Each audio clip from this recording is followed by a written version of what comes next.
अस्सलामुअलैकुम नाज़रीन कराम, नई वीडियो में आपको खुश आमदीद कहते हैं। निगरान हुकूमत के इस्तीफ़े आना शुरू हो चुके हैं, जबकि इमरान खान की जानिब से अडयाला जेल रावलपिंडी से एक बड़ा हंगामी पैगाम जारी किया गया है। ताकतवरों के पैरों तले से ज़मीन खिसक गई है। कप्तान की आज साइफर केस में ज़मानत और केस को ख़त्म करने की दरख्वास्त पर चीफ जस्टिस आमिर फ़ारूक ने फ़ैसला दिया, मुस्तरद की वो ज़मानत।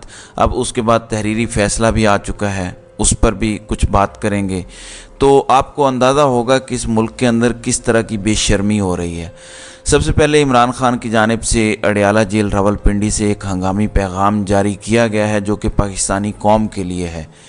इमरान खान का कहना है कि मेरे पाकिस्तानियों, पिछले कुछ दिनों में कानून का मुकम्मल मजाक देखा। आज जो कुछ हो रहा है वो सिर्फ लंदन प्लान पर अमल दरामद नहीं, बल्कि लंदन एग्रीमेंट है। लंदन के अंदर जो एग्रीमेंट हुआ है, जो मुआहदा हुआ है, उस पर काम हो रहा है। ये सिर्फ प्लान नहीं है, बल्कि एक मंसूबा है, एक एग्रीमेंट है जो हुआ है, उस पर वो कहते हैं कि काम हो रहा है, जिस पर एक बुज़दिल मुजरिम और बदउनवानी वाले मुजरिम ने दस्तखत किए हैं। यानी उनका कहना है कि एक ताकतवर ने और एक बदउनवानी करने वाले मुजरिम ने सिग्नेचर किए हैं। एक मुजरिम की क्लीन चिट के साथ रियासत में वापसी, रियासती अदारों को तबाह करना है। ये हमारे निज़ाम इंसाफ की मुकम्मल तबाही है। कौम याद रखे कि तमाम मुकदमात जो मेरे ख़िलाफ़ बनाए गए हैं वो बोगस और सियासी हैं। मुझे इंतखाबात में या उसके बाद भी तवील अरसे तक जेल में रखने का मंसूबा है।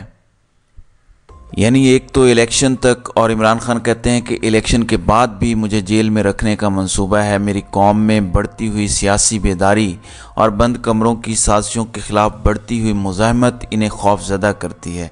इस वक्त मैं जिस्मानी तौर पर फिट हूँ। मेरी जान लेने के लिए 2 बार कोशिश की जा चुकी है। मैं अपना मुल्क छोड़ने पर बिल्कुल राज़ी नहीं हूँ। ये ताकतवरों के लिए भी नाज़रीन कराम वाज़ेह पैगाम है, और कौम के लिए भी पैगाम है कि मेरी कौम सुन लो, आपका कप्तान कॉम्प्रोमाइज़ नहीं करेगा। इसलिए यकीनन ये ख़तरा है कि जब मैं जेल में हूँ तो वो मेरी जान लेने की एक और कोशिश करेंगे। इससे पहले भी वो कहते हैं कि 2 बार कोशिश हो चुकी है मेरी जान लेने की, अब तीसरी कोशिश भी मेरी जान लेने की जेल में हो सकती है। ऐसी कोशिश स्लो पॉइजनिंग के ज़रिए भी हो सकती है, यानी खाने में ऐसा जहर मिला दिया जाए जो आहिस्ता आहिस्ता इंसान को ख़त्म कर दे। हमारी जिद्दोजहद फैसला कुन मरहले में दाखिल हो रही है। आपको अपने हुकूक और अपने मुल्क की आज़ादी के लिए लड़ना पड़ेगा। मैंने अपने वकला और पार्टी अहदेदारों को हिदायत की है कि वो मुल्क भर में कन्वेंशन मुनक़िद करें, और जब भी इंतखाबात हों तो मुहिम शुरू करें। ये इमरान खान की जानिब से पैगाम दिया गया है। और आज अडयाला जेल के अंदर साइफर मुकदमे की समाअत भी हुई। 31 अक्टूबर तक ये समाअत मुलतवी की गई है। 5 गवाहान के आज बयानात कलम बंद होने थे जो नहीं हो सके। वकला की जानिब से मौक़िफ़ अपनाया गया कि इस्लामाबाद हाई कोर्ट के अंदर हमने केस को उड़ाने के हवाले से और इमरान खान की ज़मानत के हवाले से कंप्लेन दायर की है, दरख्वास्त दायर की है। इसका अभी रिटर्न फ़ैसला आना बाकी है। अभी तक फ़ैसला नहीं आया। जब तक वो फ़ैसला नहीं आता, इमरान खान के ख़िलाफ़ मज़ीद कार्रवाई ना की जाए। फिर उसके बाद जब इमरान खान का ये पैगाम आ गया तो अलीमा खान, जो इमरान खान की बहन हैं, जो इन तमाम मुकदमात के अंदर अदालत में पेश होती हैं, इमरान खान के साथ शाना बशाना खड़ी हुई हैं, उनका भी आज पैगाम आया। उन्होंने भी आज मीडिया से गुफ्तगू की और उन्होंने भी लंदन एग्रीमेंट का जिक्र किया। हफीज़ुल्लाह न्याज़ी, जो हसन न्याज़ी के वालिद हैं, इमरान खान के बहनोई हैं, उस हवाले से भी उन्होंने बात की। उन्होंने क्या कहा? वो कहती हैं कि 27 साल मेरे भाई ने इस कौम को जगाने के लिए मेहनत की है। हफीज़ुल्लाह न्याज़ी का हमसे, हमारे ख़ानदान से 10 साल से कोई ताल्लुक़ नहीं है। खान साहब ने जो कहा था आज वो साबित हो रहा है। उन्होंने कहा कि लंदन प्लान नहीं बल्कि एग्रीमेंट है। सिर्फ प्लान नहीं था, एग्रीमेंट था। इस एग्रीमेंट को पूरा करने के लिए लगता है सारे कोर्स भी शामिल हो चुके हैं। मेरा ख्याल है कि हमें अपने कोर्ट से कोई उम्मीद नहीं रखनी चाहिए। 10 दिन 12 दिन फ़ैसला महफूज कर लेते हैं बेल के लिए। मुझे अदालतों से इतनी मायूसी हुई है, समझ नहीं आ रही कहाँ से इंसाफ मांगेंगे। इमरान खान को बाहर जाने की ही डील ऑफ़र कर रहे हैं।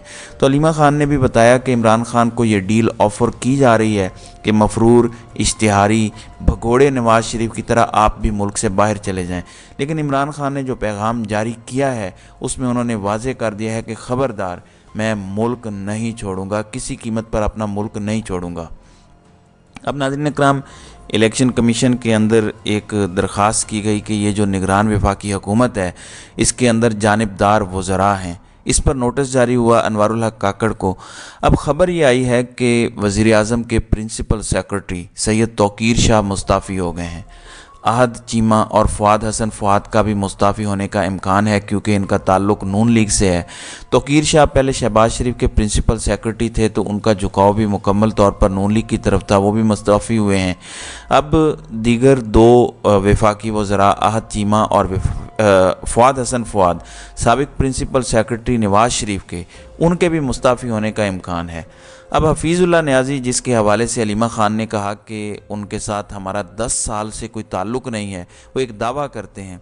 वो कहते हैं कि सदर अलवी आइंदा चंद रोज़ में नवाज़ शरीफ से मुलाकात करेंगे और उस मुलाकात में सब ठीक हो जाएगा। यानी वो मुलाकात करेंगे और नवाज़ शरीफ को कहेंगे कि इस तरह तुम्हारे इंतखाबात को भी कोई नहीं मानेगा और तुम ताकतवरों के साथ जो डील करके आए हो, तुम अपनी तरफ से तो खुश हो लेकिन कौम उसे एक्सेप्ट नहीं कर रही। तुमने जलसा भी करके देख लिया और आवाम की राय भी देख ली, सर्विस भी देख लिए।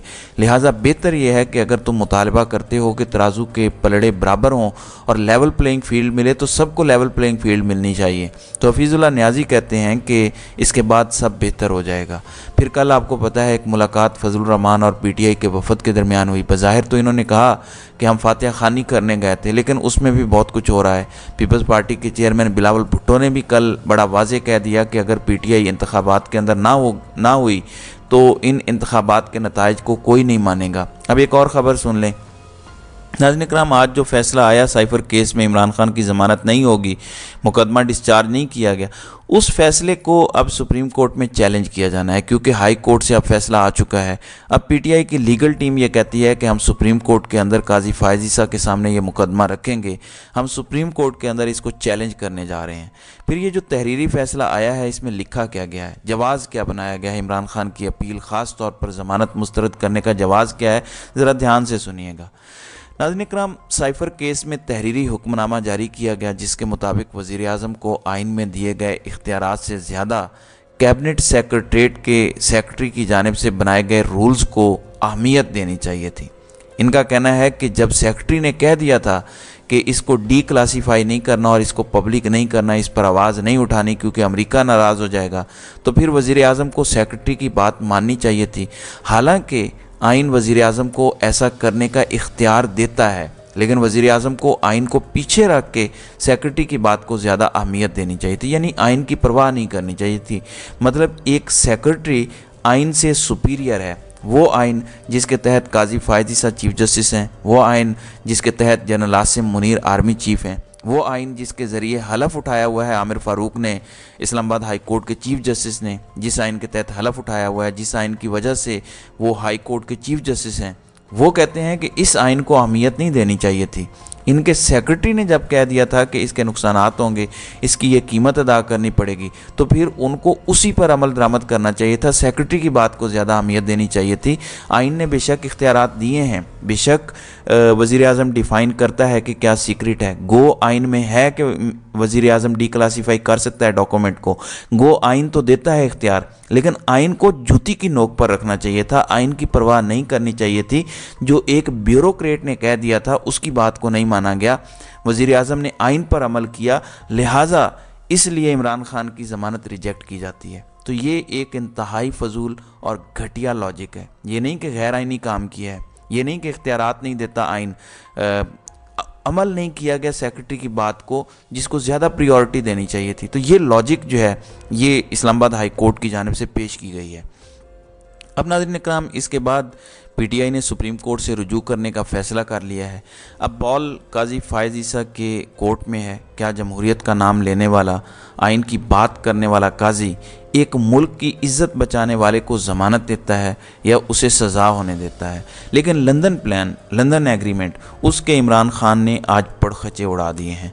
तो नाज़रीन इकराम, आपकी इस वीडियो के हवाले से क्या राय है? आप अपनी राय का इजहार कमेंट सेक्शन में ज़रूर कीजिएगा।